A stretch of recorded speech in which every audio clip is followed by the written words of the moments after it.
The beauty of football, soccer, whatever you may call it, is that it's the beautiful game. And not just because of the sport itself on the field, on the pitch, but because how it brings people together globally around the world. Now I'm going to ask you a question, and only you know the answer to this. But have you ever had the chance, the opportunity to travel to another country, another state, another city, wherever it may be, to go to either an away match or just get a glimpse into how that city, that culture, supports its team? Did you truly feel like you belonged, or did you kind of feel like an outsider? Now, understandably, if you were there as an away supporter, you should feel like an outsider most likely. But if you were there as a neutral, you most likely felt that you probably didn't belong, that you didn't know where the local spots were, where to get food, where to get drink, pre-match or post-match.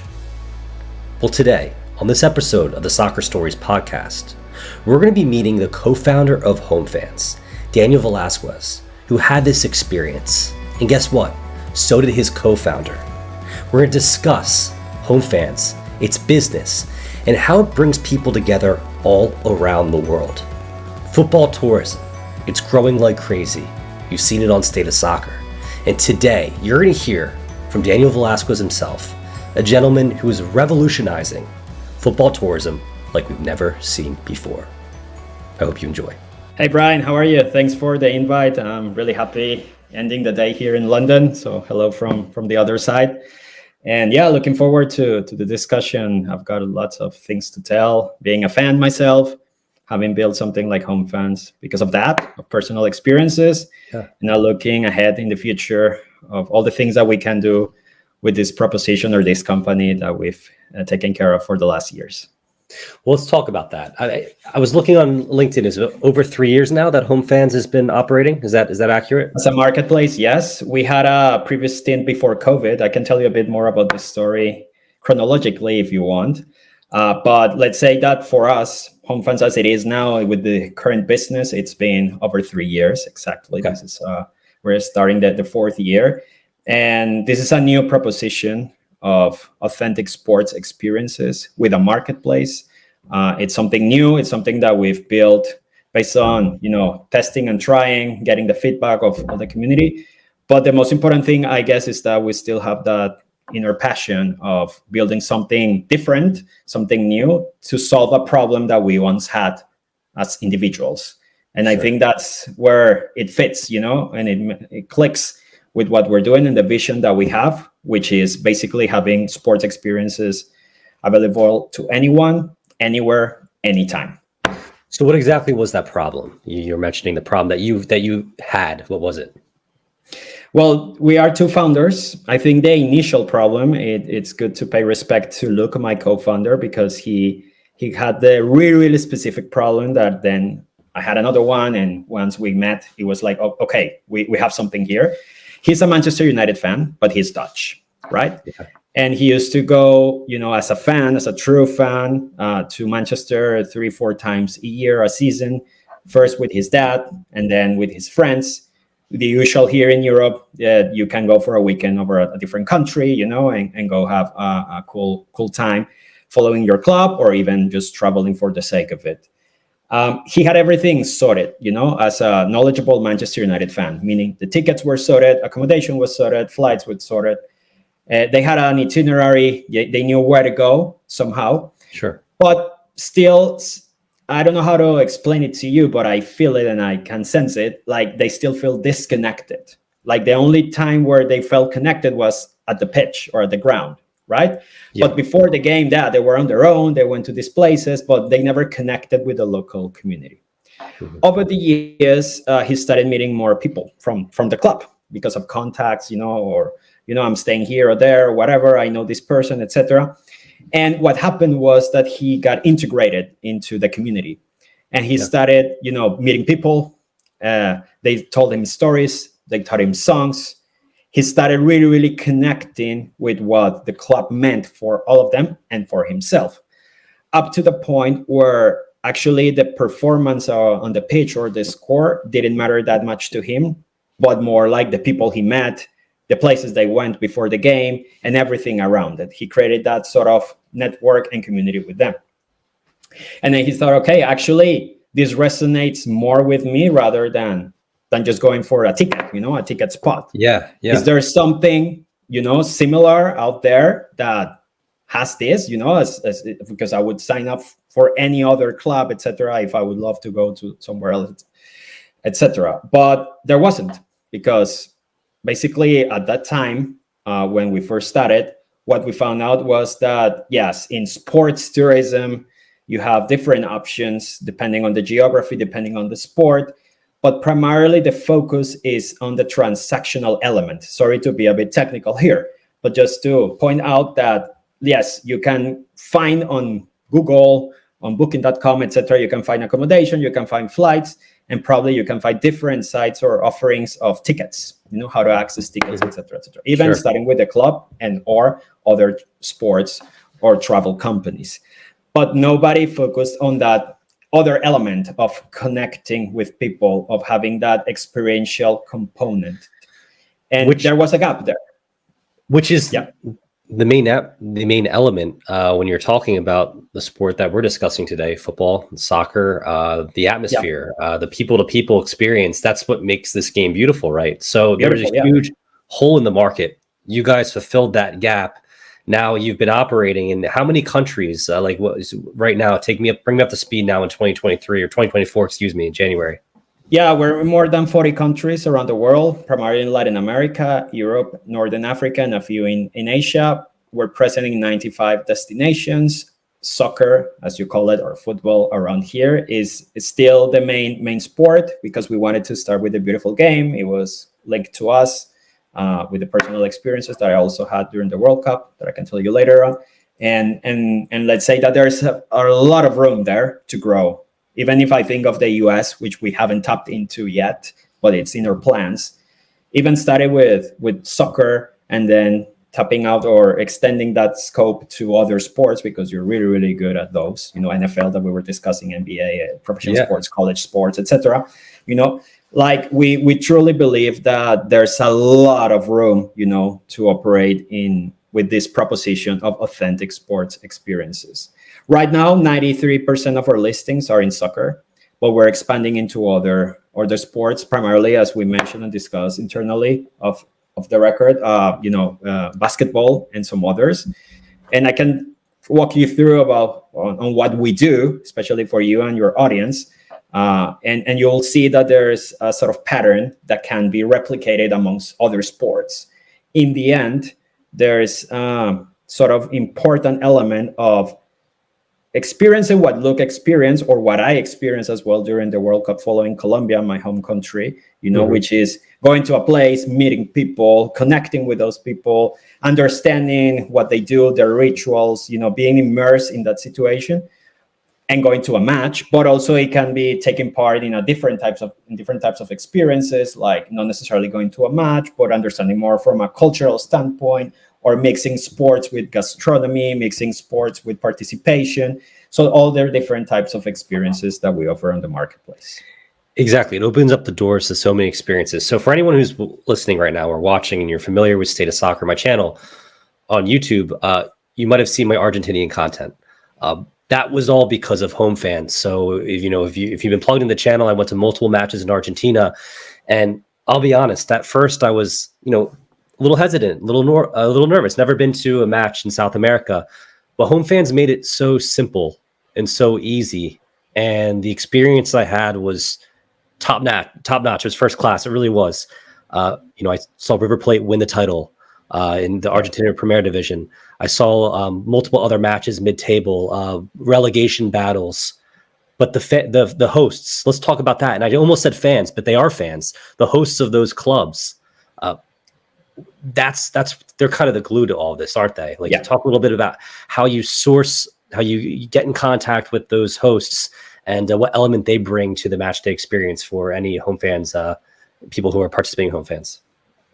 Yeah, great. No, great point. Yeah, the hosts are the central element of who we are, what we do, and why we're here and where we're going. Let's say that the company is even named after them. That's why it's called Homefans. Yeah. and they're the glue of everything. What we try to, or we intend to do, is that, okay, we're a marketplace. That's the first element that I want to point out. It's not that we operate every single experience that we have on the marketplace, because we just had one in Mexico City, another in Istanbul, another in London, another in Glasgow, and it's not that Homefans with the staff does that. But what we do is we offer, the space where locals, or even clubs, because we also work with clubs or some tourism companies, offer their unique experiences. And the local element, or the local component of the experiences, is crucial.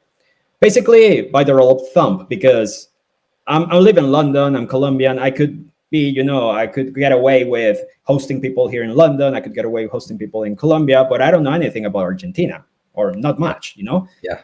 Obviously, a person who lives there, who goes every weekend to the ground, and follows their club, etc., will know better and will provide a more authentic experience. So I think in terms of the elements that are really, really relevant for us, the local host brings that authenticity to the experience, so that whenever you're going, yes, you're a traveler, yes, you're a tourist, also could be you're a football fan, or you're just a sports fan, but you'll really, really glue into the local, or you'll immerse yourself into the local experience as it is.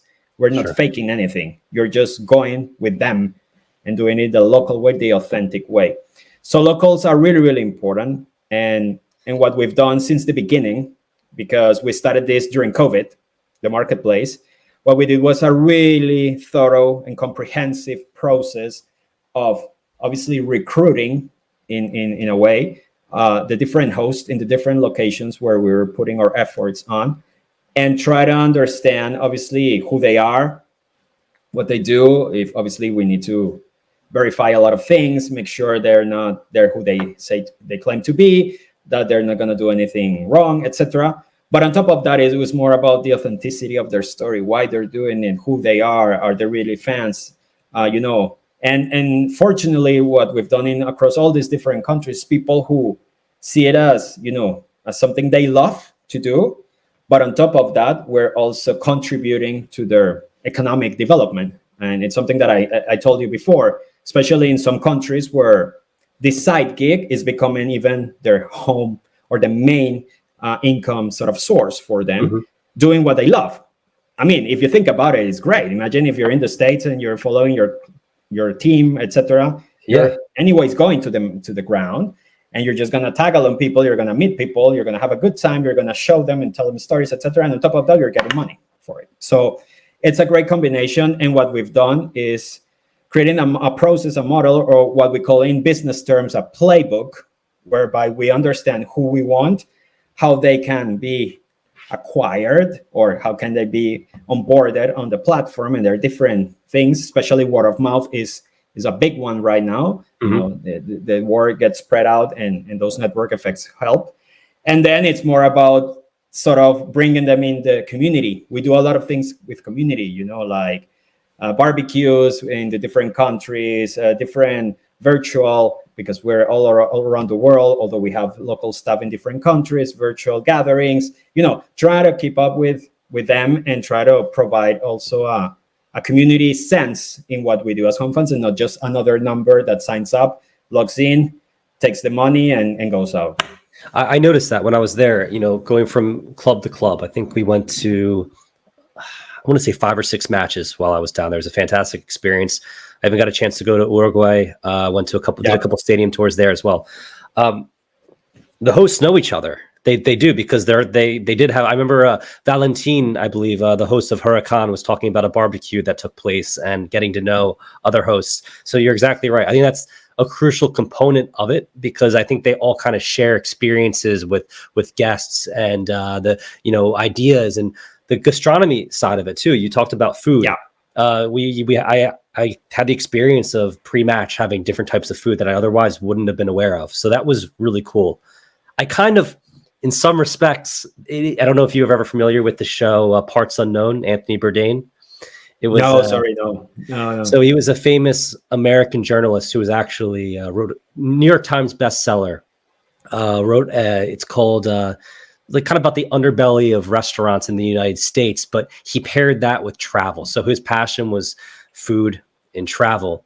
And this, Homefans almost reminds me of that. If your passion is traveling and football, soccer, or now you're kind of going to basketball, yeah, it's a match made in heaven for anyone who's looking to go into countries that they otherwise maybe wouldn't visit, or maybe not feel necessarily comfortable going to a match or know how to even get tickets. So very cool. Definitely. And one side note there, and a quick one, is that not necessarily the reason of your trip has to be the sport. One thing that we're trying to do in Champion as well, and this is like the long-term vision, is that put it in travel terms, people travel for different reasons, right? Business, leisure, etc. But now the agenda of any trip, especially I'm talking about Europe, I don't know how it is in the States, you can perhaps teach me better about that, is that let's say you go for a weekend break, you have to plan everything in advance in terms of, okay, what is the focus? What are the top things to do? Usually, there are different options out there, especially on the internet, where you can see gastronomic experiences, where you can go for more landmarks, cultural, etc. Basically, in a nutshell, what we want to do is to kind of sort of point the finger at sports. Sports can become that, like, sort of that element of that agenda that has been underrepresented, let's say it in that way, for different reasons. But obviously, there's a niche of people who travel for sport, for live sporting events, and that's great. But what I'm telling you is that what we've seen, especially over the last 2 years, is that there's a lot of people who are not into the sport. Sometimes they don't even know about the sport, but they also take part in the experience, because the sports experience is something you have to do at the destination.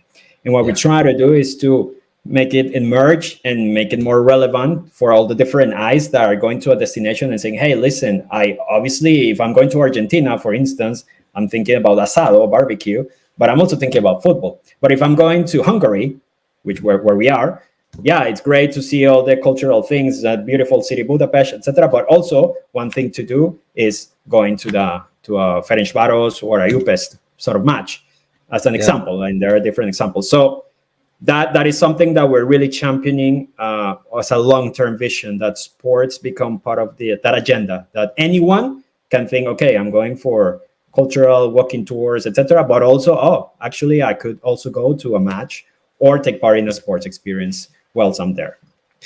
Very interesting, because being a football fanatic myself and having this channel, I only think of it from the perspective of being a super fan, wanting to go to matches. But that is a very, very good point. So anyone, anywhere out there who, just wants to be more ingrained in the culture, sports are kind of a window into cultures, different, into culture. Cultures. Yeah, definitely. And to history too. Pastimes, if we're talking baseball in the United States, that, if you're not American, that would be I know right now, that could be the future play or future plan for home fans. But let's talk about, European basketball, actually, because it's been growing and growing. And I know that you were talking a little bit about Serbia and some matchups there. Talk a little about the involvement Home Fans has with European basketball these days.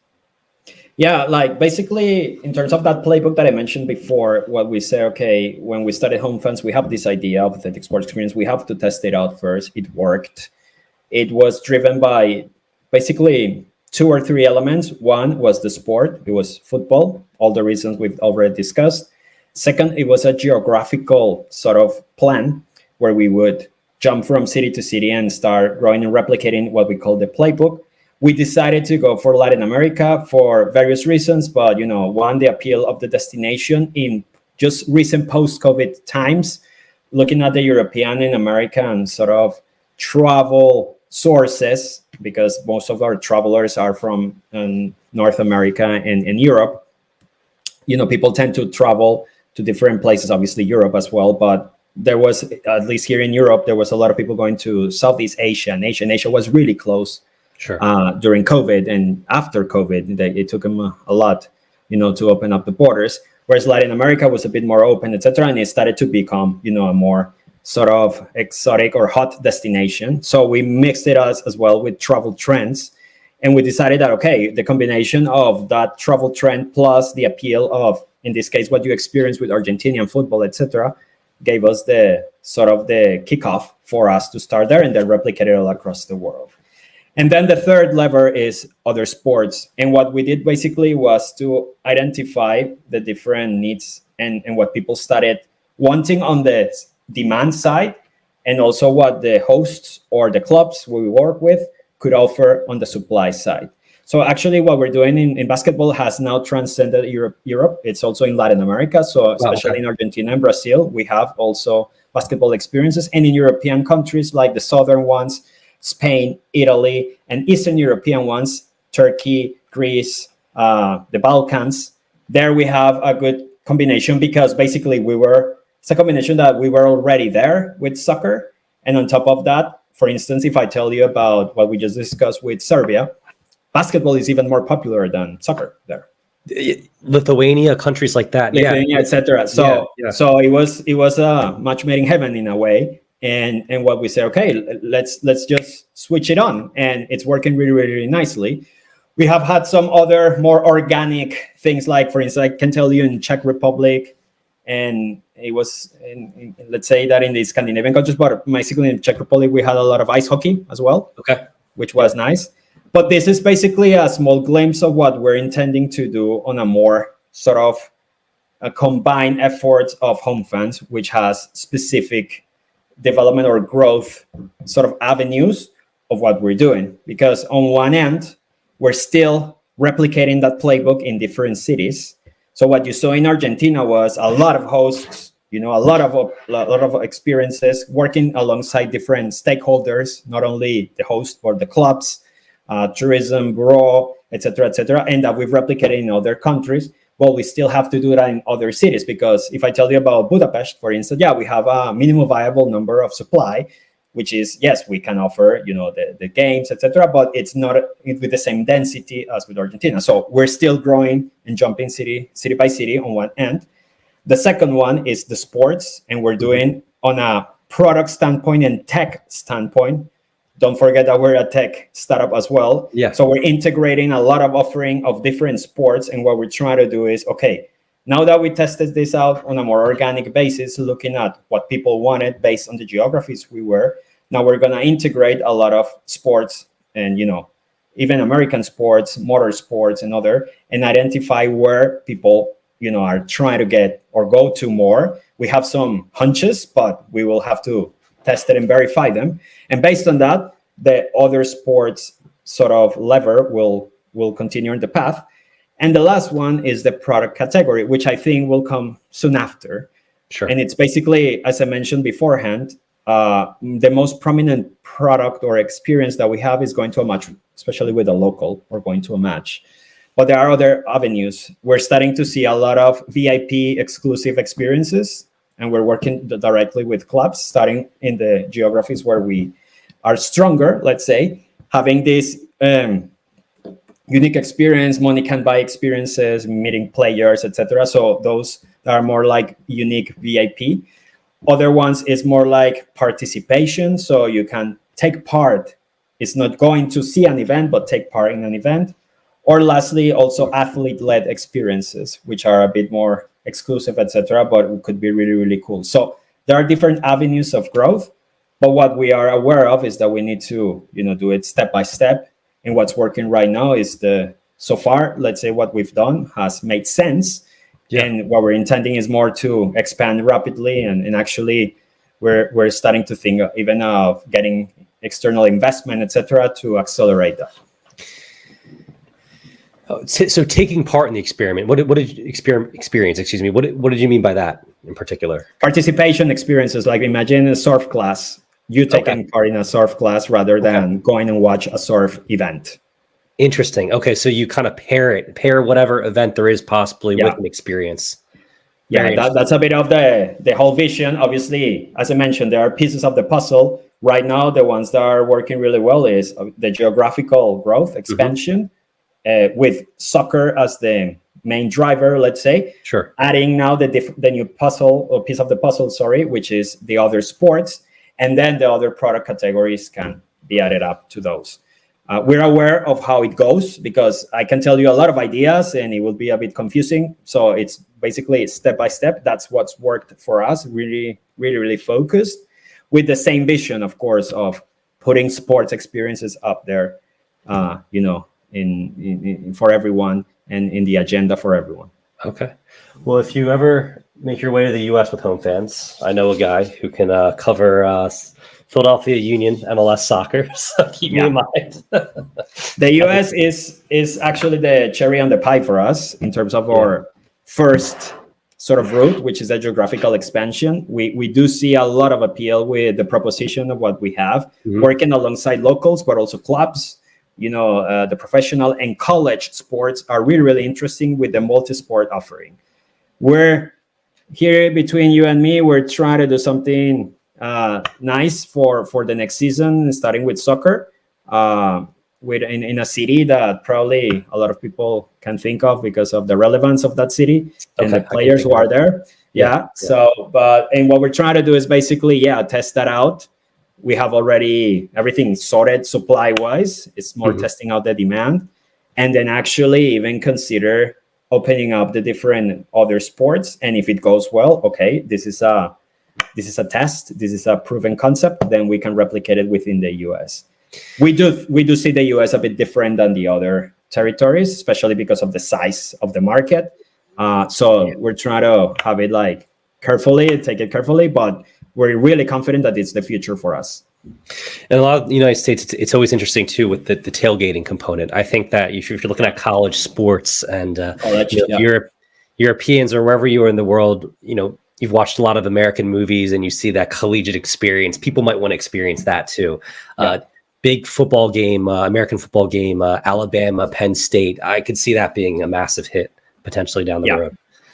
Definitely. We've been told that, and we've done some research, and yes, definitely, it's huge, and it has this component of, I don't know, it's my alma mater. It's like, I'm really proud of it. Like, you obviously with the franchises as well, but sometimes they change cities and etc. Here is more like that connection where you studied and has that cultural element that people are really, really passionate about, which can happen, and with soccer, unapologetically American too. The fireworks, the cheerleaders, the bands. Yeah, exactly. That's what people want. You want that experience. Yeah. So, you want that experience. Yeah, definitely. Like, take it even for professional sports. I went once to New York with Luke, my co-founder, and there wasn't any, regular season of soccer or whatever. And we didn't care because we were there. We did a lot of other things, food, entertainment, theater, etc., because we were on business and meetings. But we say, okay, there was like a game at the Madison Square Garden between the Islanders and the Rangers. It was NHL.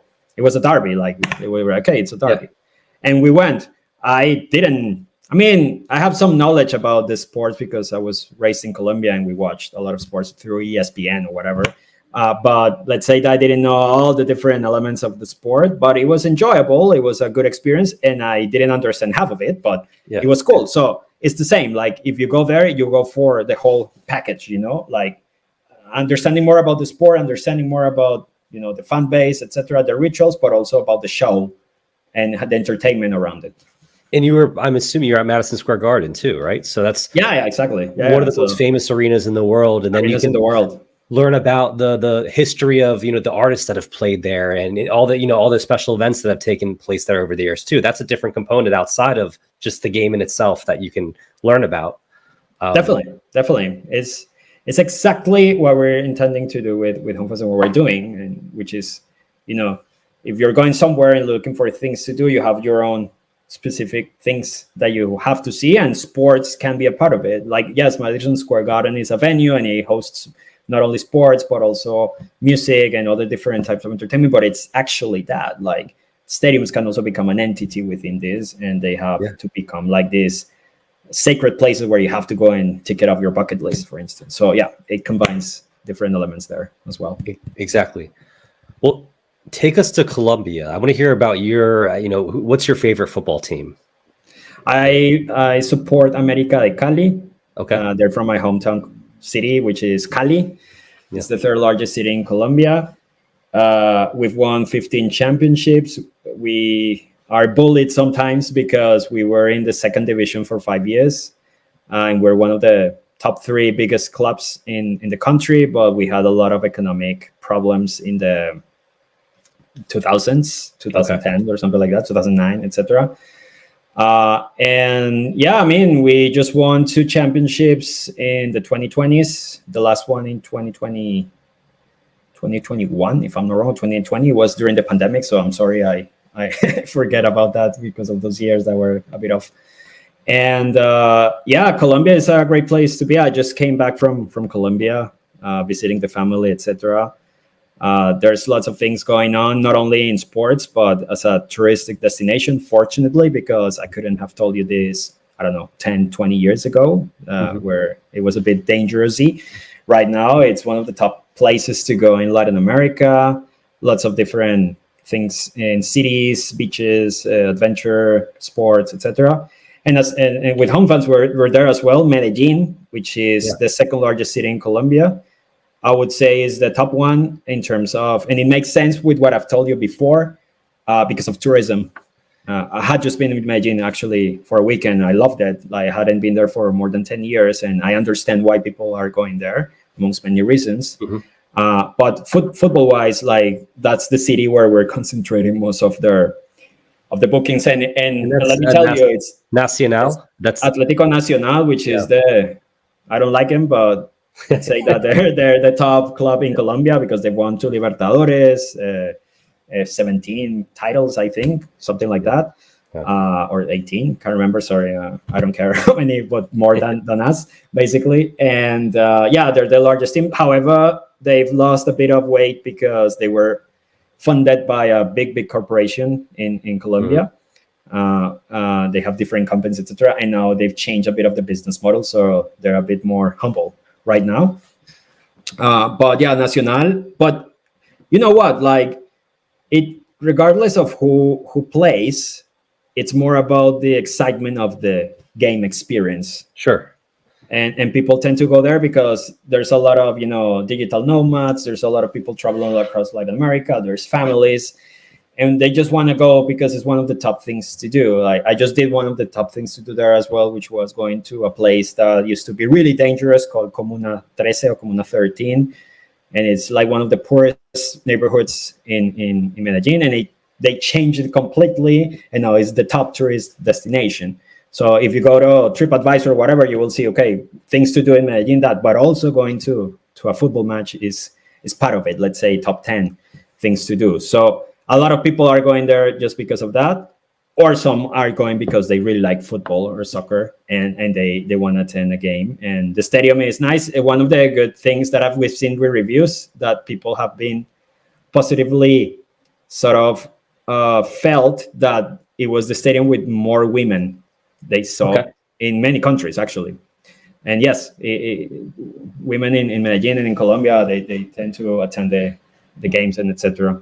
But we also have experiences in Bogota, the capital city of Colombia. We have experiences in Barranquilla, which is where the actual champions are, Junior de Barranquilla, and this is where the national team plays. We also have hosts who host, for instance, you could go to a qualifier game and immerse yourself and soak up in the atmosphere of the Colombian fans because they go to Barranquilla and then they go with a local host and he knows where to go, etc. And you will watch a game. The last one was Colombia versus Brazil. We won. Yeah. That was great at home. So we do have that. And also Cali, we have some experiences. So Latin America as a continent, because we see it as a region from Mexico up to down in Argentina, is where we're stronger as a destination. That doesn't rule out that in Europe we're really strong as well. But what we've seen is that the product and the proposition has grown incredibly. I've told you like 4 or 5 times compared to the year before. Thanks to this combination of, okay, it's a great tourist destination. People are traveling more. People are looking for things to do and they take part in the experience. But also for all the soccer fans like yourself who went to different games, for a week, we have that combination as well. We have people who are really, really passionate about it and go for a week or 10, 11 days. For instance, going back to Argentina, Superclásico. Superclásico is the biggest game in the world. It is, yeah. We are sold out until 2025 without dates. Yeah. It's crazy. We're trying to find new supply. It's crazy the demand that is having. Obviously, Argentina winning the World Cup helped. Personally, I don't like it, but I have to accept it. As a fan, I have to accept it that it's good for business. For the business. Yeah. But this off the record, please. But like Super Clásico, it's incredible what's created, and how it's grown. But Brazil as well, they just won the Libertadores with Fluminense. Rio de Janeiro is a hub for tourism. Flamengo, Fluminense, Vasco, Botafogo, even that they were almost winning the championship and then dropped like fourth or whatever. Something really bad happened to them. We've seen incredible growth there, like incredible. I cannot even compare it to anything that I've experienced in Homefans, and it's just basically because people go to the destination and they want things to do, and out of these things that they want to take part in is going to a match in a very authentic way. And it's really, really cool as well. But we also have people traveling, for 7-10 days. You can mix Sao Paulo with Buenos Aires, or Rio with Buenos Aires, or Sao Paulo with Rio. We're just starting out with another one with Argentina, Uruguay, and Porto Alegre. So it changes a lot, and there's a lot of opportunities or options there for people to really take part in really authentic and cool sports experiences or trips if they're really, really passionate about the sport. And same in Europe, like from Portugal up to Turkey. If we're looking at UEFA, we have everything, and people are really, really taking part in different sort of leagues and experiences and games. We're really strong in what I told you, Southern Europe and Eastern Europe, including Turkey, with a very high component, obviously, of influx in the Premier League and in the UK as well. Surprisingly, Scotland is really, really popular amongst our sort of travel base, especially the Old Firm and everything around Celtic and Rangers is quite big. So yeah, those are kind of the hubs or where we are and where we're growing. And for now, that's fine. And what we're trying to do is to create more density in different locations. So for instance, right now we're really strong and pushing a lot in Spain and Italy, where we're seeing a lot of really positive results in terms of more hosts, working more with clubs, offering new experiences. And we see that growth, and we're really happy to see it because, well, Italy and Spain are really, top 5 leagues, really good destinations in terms of tourism, and it makes a lot of sense. So really happy where we are and what we're trying to do for the other countries as well. Do you have any plans in the future, with Euros coming up and Copa America coming? That's a little bit more probably challenging because they're events, right? And I know how that process goes in terms of applying through FIFA. Are there any opportunities with those matches, or is that something that would be a little bit more challenging?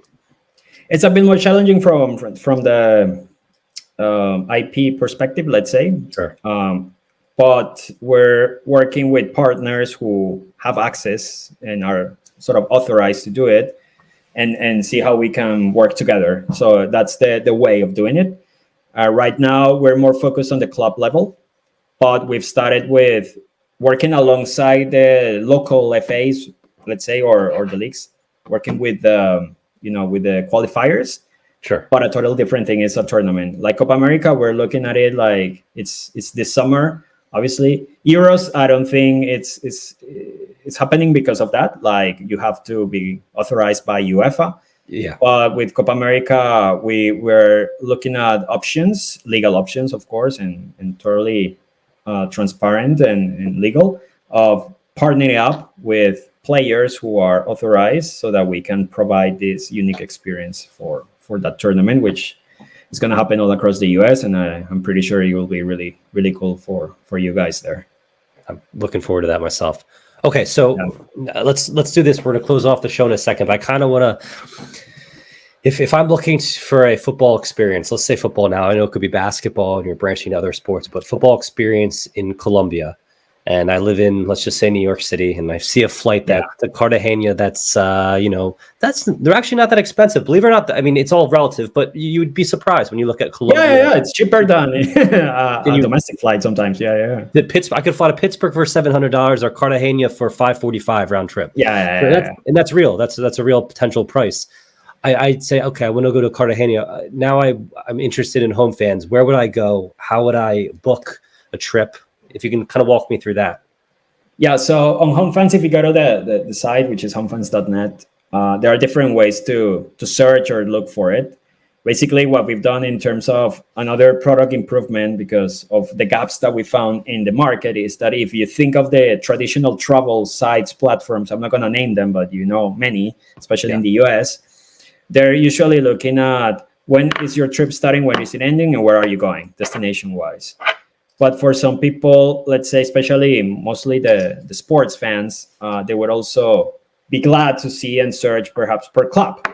So what we do is you can search by destination. So you can search by Colombia, or you can search by the cities that we've got. I'll tell you a bit more about Cartagena a bit, or you can search by the clubs that there are. And it gives you different options in terms of how it operates. Why? Because as we are not a travel agent, if you look, for instance, for Nacional, I'm going to change it to Medellin for a while. It's not that we have one Nacional experience. We have like four, because there are four different experiences provided by four different companies or hosts who have their own unique sort of USPs or whatever they offer, in terms of their inclusions, etc. And then you can compare who you want to go with based on price, based on reviews, etc. So we're just the space in a way. We're just providing you with what we've verified and approved, and we think it's a good experience for you to take part in, but it's down to you to choose which one you want to take part in. And this is only achieved with density, what I mentioned with the playbook, when we start growing the supply as a marketplace, and then more demand comes. And it's really, really beneficial for everyone. You would think, okay, only the strong guy will win everything. It's not like that. Actually, when we have a monopoly, it's not as great as when we have, different competition amongst the hosts or companies or clubs that are offering their experiences. But coming back to your question, if you go Cartagena, unfortunately, Cartagena as a soccer destination, it's quite, what's the word? It's not great, because the team, they've bounced between the first and second division, but in terms of fan base, in terms of history, they're not that great. However, if you take a private cab or a van, or even if you rent a car or whatever, 2 hours and a half tops, you have Barranquilla. Barranquilla is the fourth largest city in Colombia and is home to Junior de Barranquilla. They are the current champions, and we have a really, really cool experiences there for Junior. They're the ones, putting the money now for the new season, and they're bringing people, especially Colombians from abroad, bringing them back with huge salaries, etc. Actually, one rumor is that Vidal from Chile, Really? Arturo Vidal, Yeah. they're saying he's gonna play with my club, América de Cali, because the girlfriend is from Cali, and she's convincing them, etc. And he's demanding a lot of money, but he's coming. But that would be cool for the league, that somebody as big as Vidal comes there. But for Junior, they've bought the best players all across the country, and they're bringing people that were playing Argentina, Brazil, Mexico, paying a lot of money. So Junior is definitely something guaranteed in terms of, the atmosphere. It's the largest stadium in Colombia. It's where the national team play. It's called El Metropolitano. And Junior is not a city by the coast, but it's an industrial, a lot of business there, city in the north part of the country, the Caribbean. And it's very close to beaches and to Cartagena and Santa Marta, which has the Tayrona area, which is quite really popular for travelers as well. So I would say that. But if you have more time, you have to go to Medellin as well, take part in that experience in Medellin and Bogota, because, well, maybe in the US, it's more common that you can go straight to Cartagena or straight to Medellin. But if you're coming from Europe, you tend to only land in Bogota. You can stay there for a few days, take part in some experiences, and then move to Medellin, Cartagena, Barranquilla, Cali, and the coffee region, etc., etc. Well, there are lots of opportunities there in Colombia. That's great. So I will put all the links to Homefans in the description of the YouTube video, guys. And, of course, you have me on social media, so check any of my socials when I share this video, and I'll share Homefans, of course, your socials as well, so you guys can book some trips in the future there with Homefans. But Daniel, it's been a great time having you here on the podcast. I hope you've enjoyed it. I've definitely enjoyed hearing more about Homefans, which is, a company that I've had an experience with, a fantastic experience. And guys, make sure to check them out. So thanks again for joining. Thank you, Brian. No, thanks for the invite again and for reaching out at the first place. And hopefully we can do more stuff in the future, even in Colombia. Yeah, Why not? that would be. I would definitely be down for that. So thanks again. Yeah, it's cool. It's really cool. Thank you. Once again, that was Daniel Velásquez, co-founder of Homefans. If you found this episode of the Soccer Stories podcast interesting and you want to take part in a Homefans experience, then listen carefully. In the description of this YouTube video of this episode is a direct link to Homefans' website. For now, a limited time only, you can get 10% off at checkout. That's right, 10% off with the code SOSTV10. SOSTV10 at checkout and receive 10% off on any Homefans experience. Additionally, if you listen to Daniel today and feel like you'd be an amazing and exceptional host, you have that opportunity as well. There's a direct link to become a host on Homefans. Of course, there's an application process, but if you have tickets and you have a love for a team and you have passion, then I think you would be a great fit for Homefans. Once again, this is a Soccer Stories podcast. I'm Brian McDonough, and I'll see you in the next episode.